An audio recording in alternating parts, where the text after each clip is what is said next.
Hello, I'm Amanda Martin Decker, and today we're actually going to wrap up our series on a trauma-sensitive approach to COVID-19. So this is the third in the series. If you haven't seen the other two, that's fine because I can catch you up on the information. But today, for the presentation, we're going to focus on, now that we've talked about COVID and our response to it, how can we focus ourselves by using kind of 5 core values or principles of trauma-informed care to kind of anchor ourselves as we move forward.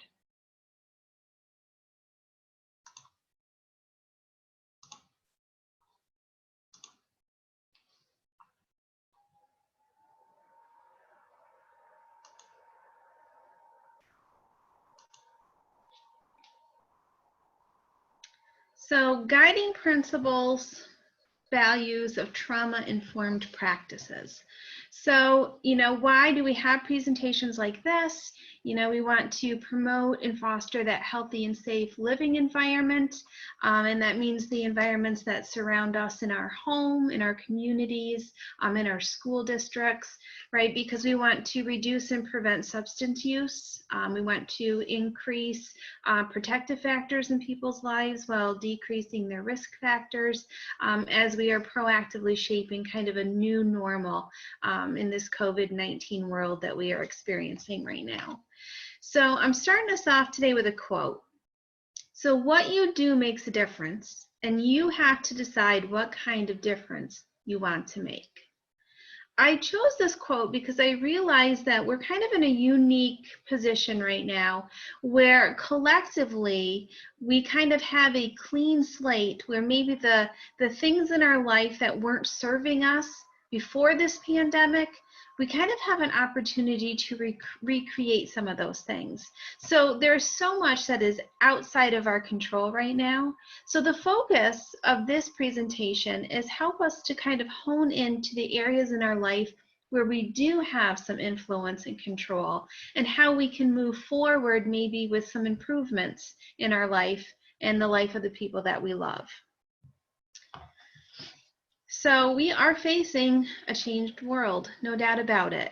And we have talked in the previous presentations about our brains being pattern seeking. And right now we're experiencing something new where we don't necessarily have that pattern for what tomorrow's going to look like or what next month is going to look like. This is kind of an experimental stage that we're in where we can decide what's working, what's serving us, and what is not. So we have an opportunity to build new brain patterns as we move forward. And this is kind of a unique opportunity to maybe replace some of the old patterns that we had that maybe don't serve us or were harmful to us, and put some new healthy ones in place. We also have to consider that the environment we're creating right now is one that is full of transitions, right? And this is something that we've got to experience over the last couple months. Initially with this pandemic, the idea was we would all stay in our homes, kind of keep everything under that curve, get everything under control, and then go back to normal. But as things have evolved and as we have learned more, we realize that moving forward is going to look different than it used to. And for some people that can create a sense of anxiety or worry because there is so much outside of our control right now. So we're going to take back some of this power in this presentation by saying, okay, instead of focusing on the things that I can't control, that I don't have the answer to, what are some things that are within my reach that I can control, I can have an influence over, that are going to affect not only you personally, but the environment, the people around you as well. One of the things that we hear about a lot is, okay, how can we build our resilience? How can we move forward when maybe this is one of the biggest struggles we've ever had in our life and we're not sure we have the skills to cope with it? We're going to talk about some of those things in this PowerPoint as well, because resilience is our ability to adapt well to challenges. And really, if we take a really good hard look at where we were in March when this all started and where we are now, I am sure you can measure growth in your own life.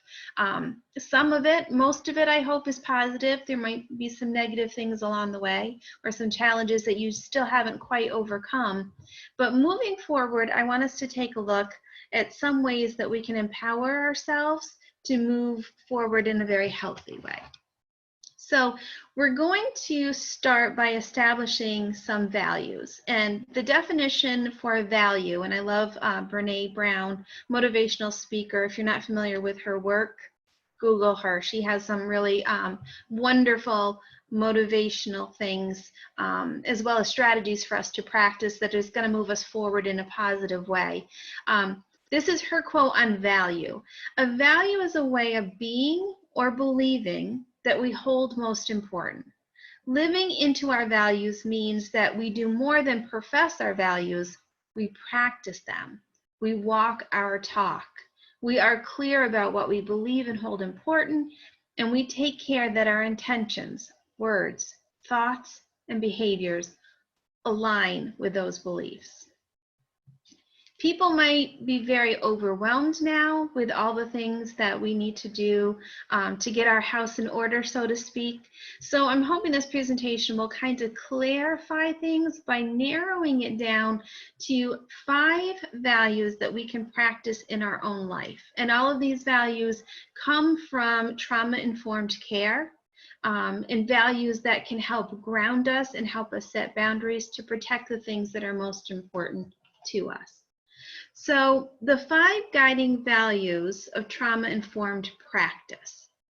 Now, if you remember, we talked about, trauma being something that, in the moment seems like something that we can't get through. It is excruciating, it is insurmountable, it is overwhelming, and it can be a single event that has occurred, or it can simply just be something that is overwhelming our abilities to cope in that moment. So trauma is very varied, and if we look at the statistics, it tells us that, in a room of 10 people, 7 of them can acknowledge that they have had a traumatic experience in their life. So when we talk about trauma-informed practice, we're talking about a universal approach. Instead of digging into people's lives to find out what has happened and who has suffered trauma and who hasn't, we're going to put ourselves in a collective universal pot and say, hey, let's talk to people that may be struggling with their ability to cope, because there's actually more people in this room that are struggling than are not. So universal approach, just assume people are struggling and deal with them in your everyday interactions with dignity and grace, respect and grace. So one of the values we want to focus on in our environment, the areas that we can control, is safety. Now, safety has 2 components. You have your physical safety and your emotional safety. And I know, from reading school minutes and kind of keeping up to date on school websites, that over the course of this pandemic, school buildings have been revamped to meet some new safety challenges that maybe weren't there before COVID-19. So the physical safety of the building has been addressed.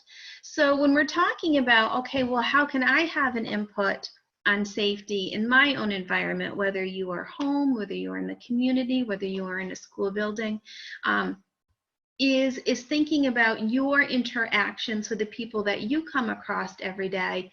Are they welcoming? Are they respectful? Are they engaging? Those are 3 things that we can put in our control when we talk about safety. So what might that look like?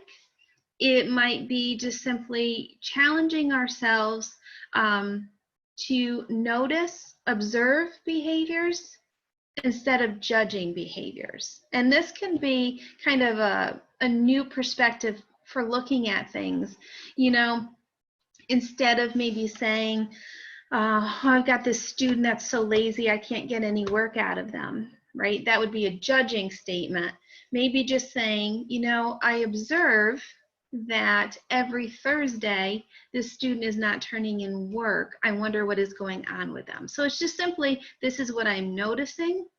This is a pattern. I wonder what this means, instead of throwing labels on there and judgment, because right now I think all of us can use a little bit of that grace. Another area where we can focus, so we've got the safety, we can focus on trustworthiness, right? Is the information that is being given out clear? About what should be done, by whom, when, why, under what circumstance, you know, anything like this, having these answers. And once again, I'm thinking about some of the challenges that schools have. You know, there's going to be a lot of transition, especially if you're doing a hybrid model. You know, you've got the students that some days are going to be present, and some days they're going to be working virtually from home, and they're going to be transitioning back and forth. So how can you make sure that there's clear expectations about what each of those is going to be like, so that they know wherever they are what their expectations are? Respectful and professional boundaries are maintained. Confidentiality and privacy is taken seriously. Interactions and rules are consistent, right? That consistency helps build that trustworthiness. And there's an importance placed on follow through. All of those things we have within our control to make sure that these things are executed. And these things will help build trustworthiness within our environment. So what this might look like is consistent enforcing of expectations. One of the sayings that I'm very fond of is, everything you want is on the other side of consistency. And I find that in my own life, not only raising my children, but as an educator, that being consistent with my expectations has helped build trust between me and that other person. They know what to expect. It's not a guessing game. And those boundaries are very important to maintain. The third thing that we have within our power is this idea of choice. So how much choice do students, staff have throughout the day? Students and staff are provided clear and appropriate messages about their rights and their responsibilities. So what this might look like is giving your students, you know, an opportunity to make a choice between two positive things that you have laid out. So they're not, you know, have this endless vat of things to choose from and they can choose whatever they want, but you give them the ability to make up their mind about what will work best for them, but you're kind of in control of what is being offered. So you're actually giving them some boundaries, but you're allowing them the freedom to choose within those boundaries. Collaboration is very important right now. This involves cultivating an atmosphere of doing with rather than doing to or for. So allowing all involved to have a significant role in planning and in evaluating their environment. This is actually a perfect time to start kind of cultivating an environment of collaboration, because we're all kind of stepping out into a new system and there's a lot of vulnerability, and just opening up to, hey, I don't know how this is going to work, but let's work together on this. Let's troubleshoot together. Let's find what works and what doesn't work. And valuing others' input into that system that you're trying to set up is going to help actually with all of the things that went before. It's going to help them feel like their voice is heard in choices, that safety is important to you, and all of these things will build that trustworthiness. So collaboration, what it might look like is practicing direct, respectful communication, right? Right now, I think people are kind of looking at their leaders like, what do we do? But in all honesty, the leaders sometimes are like, I don't know. I honestly don't know the answer to this. So if we work collaboratively, maybe we can find those answers together. And then the last one that we have within our ability, within us to create and influence the environment around us is this idea of empowerment, which involves recognizing and acknowledging student and staff strengths, skills, building a realistic sense of hope for the future, fostering an atmosphere that allows everyone to feel validated and affirmed. So what this might look like is focusing on positive brain patterns, right? So this goes back to the presentations that I did before this. Empowerment can just simply be teaching somebody how to override their fear responses, right? So that they can make better decisions for themselves, right? If anxiety is kind of taking over and it's debilitating to them in some aspect, teaching them strategies to help them manage it so that they feel in control and not their anxiety can be very empowering. And that's a life skill that can help them move forward. So if you want to focus on the establishing the positive brain patterns, I would highly recommend a podcast called 3 Good Things, The Road to Resilience podcast. I am not someone that was ever really a podcast listener, but this is something that has changed in this COVID world. I find that it's very easy for me to find positive, helpful information, even if I'm doing something else, because I can simply listen to it without having to give it my full attention. So it's very good when I'm making dinner. Quite often I'll turn it on and I'll listen while I'm doing something else. So this gives us 3 activities or practices, basically, that are going to help us establish those positive brain patterns. And why this is important is we tend to be, as human beings, we tend to draw towards the negative. It's a very human trait. I think I saw this on social media way back, but a professor wrote some math equations on the board, and he wrote 10, and 9 of them were perfect, but right in the middle he snuck in one that was incorrect. And sure enough, when the kids caught it, they said, "Oh, you did one wrong, it's wrong, it's wrong." His point was there was a lesson in this. He's like, "Yeah, but I also did 9 right. I did 9 right, but you are all focusing on the one I did wrong." Because human nature, we have a tendency to be drawn towards that negative. That doesn't serve us right now. Right now, when we need to be looking how to build back our future better, we need to start establishing more positive patterns that we can rely on as we move forward. So these are 3 simple activities that you can do. The first one is 3 good things, blessings. So something you can practice before you go to bed. Think of 3 good things that happened to you during the day. And you want to try to do this not just once, but you want to try to do this all week long. So a maximum of 5 days. Start to look at things like, okay, instead of focusing on what went wrong today, what are some things that went right? And then the second part of this is you need to think too why those good things happened. And there's a little bit of a challenge in that, but I can kind of give you an example. So this is a story about my daughter who was called to something for work, and she wasn't really looking forward to it because she is one of the youngest people in the office, and she was very worried that she wouldn't have a lot in common with the people that were going to be there at this particular function. So she was kind of dreading having to do it, just felt like something that had to be done, and she really struggled to make herself feel positive about it.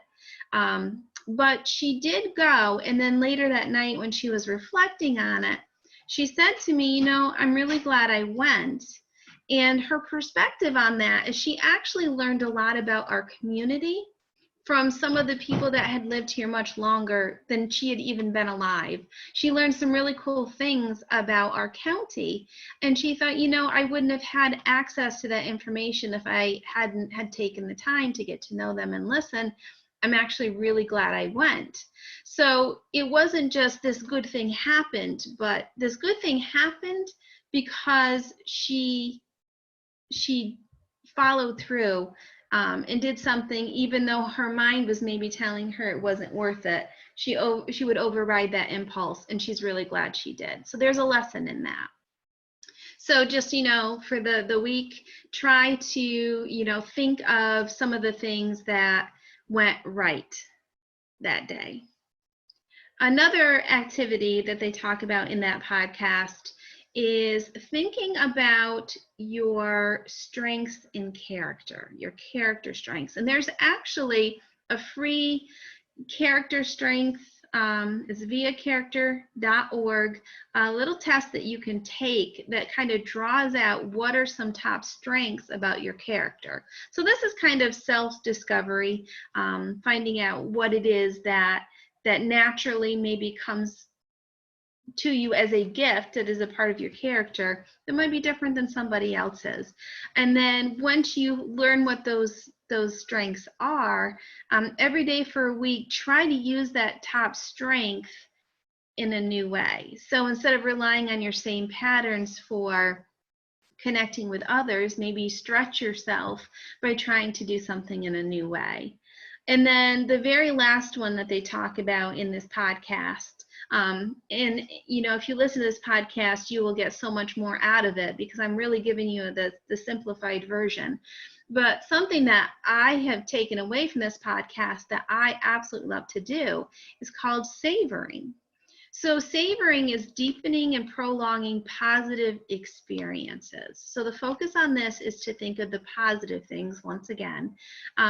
The savoring comes in three parts. One is you're going to take a look at the past, right? So if you reminisce, look through old photos, think about something that you really enjoyed or something that you think back as a very positive experience in your life, and just sit with those memories. They should make you smile. I know that something that I've been doing for savoring, so my mother is kind of cleaning up her attic in her house, and she has given me her record collection. So records were a very big thing for my childhood. We were dairy farmers, and I know that my dad would come in at night, and to relax, he would put a record on and lay in bed, and all of us kids loved to kind of sneak in that room and lay at the foot of his bed and listen to records with him.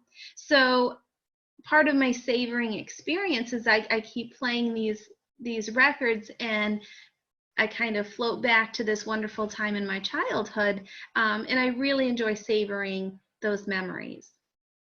Savoring also has a present component, and this is right there in the moment. Enjoy it. It's that stunning sunset where you're like, I am so glad I got to see this. It's that song that really strikes you in the moment, and you're like, I'm going to listen to all of this. This is really a great song. I'm glad I was here to hear it. Of course, my favorite is, savoring whatever it is I'm eating. So dessert or something really delicious, taking the time to enjoy all the pleasant things that come out from the eating experience. And then there's that future component. Maybe if you were somebody that in the past you really loved to travel, be thinking about, what does the future look like for me? When these travel bans have been lifted, what are some places I hope to go? And get yourself excited about some of the things that maybe we can't do right now, but they're looming right ahead. Maybe you look forward because you've got a grandchild coming, or something that gets you excited about something that is coming in the future. So all of these activities are to take us out of that negative mindset that we have a propensity to swing towards, and move us towards establishing those positive brain patterns, which are so important right now. So here is just a list. These are the VIA character strengths. So even if you don't go online and take that test, these are some of the things that if you look at the list, you might already have a sense of, what is something that is probably a strength for me. And as you look at this list, you could say, I know that perseverance has got to be a strength of mine, because nothing can keep me down for long. I have a tendency to keep on going no matter how tough things get. So you can actually kind of pick some of those things that yourself. I have taken the test, and I will tell you my number one strength was honesty, because that is something that I truly value. The reason it's important to know for yourself what some of the character strengths you are that are yours that you value is because then that allows us to be able to protect those values that are so important to us. And maybe that's going to mean that we have to learn to set boundaries with others because they're interfering on those values, right? We need to protect those at all costs. So the idea of this presentation is I gave you 5 values that maybe aren't your personal values, but they are actually values that you can apply to your environment. So that's just kind of a focus.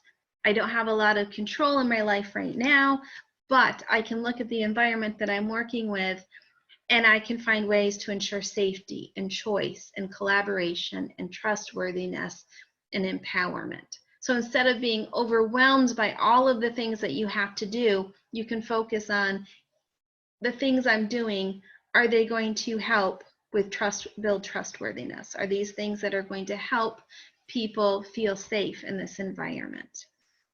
And then another thing that I like to do, just 3 simple questions, is, what can I do in my environment, whether it's in the community or in my home or even at work? What can be done to reduce sources of stress? So if you are a classroom teacher and you're thinking about the transitions that students are making between home and school, is there something that you can do that is going to help reduce any source of stress? Because transitions like this are going to cause stressful moments that we're going to have to work through, but we don't want any unnecessary stress. So is that something that you can make some tweaks to? What can be done to support responsible relationships, right? Where people have a clear idea of their expectations and they work collaboratively with you to make sure that those expectations are met. And then what can be done to strengthen core life skills? This is something that I'm very passionate about. I've taught life skills for years now. Fantastic stuff, but sometimes people don't realize how important those skills are until they find themselves needing it. And right now, as we are trying to build our resiliency, we're really very much aware of the skills we are lacking. So is there any way that in your curriculum or in your home, you can find ways to help people practice those life skills that are so important for carrying them through the tough times, like managing stress? That's a big one right now, managing anxiety. So this is just kind of a list of some of the places that I got my information from. I hope you find the 5 guiding values and principles to be helpful. I hope they help ground you so you're not feeling overwhelmed with all the things that need to be done, but simply focus on 5 things that are within your control. And the last thing I have here, I realized like halfway through this presentation that the name on the screen is actually my boss's name. So on the Zoom camera, it picked up Mary Rosenthal. That is not who I am. I'm Amanda Martin Decker. So this is my presentation. I will try to fix that when I retape this. But in the meantime, I do want to get this information out to you guys. So when you are giving me some feedback on this, how this presentation went, what you were able to take away from it, any feedback that you can send to my email address, adecker@stny.twcbc.com. I just ask that if you can send me an email where you tell me that you watched this presentation on the 5 values. Question number 1, will you share what you learned in this presentation? 2, who will you share it with? And 3, what will you share? And if you leave me your name and your email address and the school district that you're affiliated with or your work agency, I can get out a certificate of completion to you so that you can get credit for watching this presentation. So once again, I hope this information was helpful to you. Please scratch the Mary Rosenthal at the bottom of my name. I am Amanda Martin Decker, so make sure you send the feedback to me. But I appreciate the time that we spent together, and I hope this information helps you move forward in a positive way. Thank you.